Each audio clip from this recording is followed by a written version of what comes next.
Beans থেকে sideline বৈঠক হয়েছে, এটা খুব আনন্দের কথা। আমরা মনে করি যে ভূ রাজনীতিতে এবং বর্তমান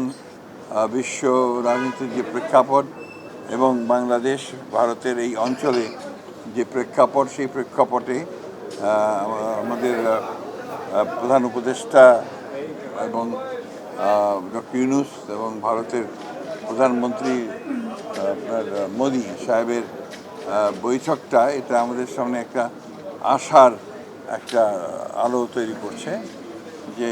ভারত এবং বাংলাদেশের সম্পর্কের মধ্যে যে একটা বিটারনেস তৈরি হয়েছিল, সেই বিটারনেসটা তৈরি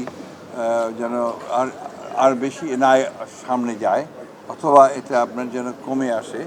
সেখানকার একটা নতুন সম্ভাবনা সৃষ্টি হয়েছে। এবং আমি যতদূর দেখেছি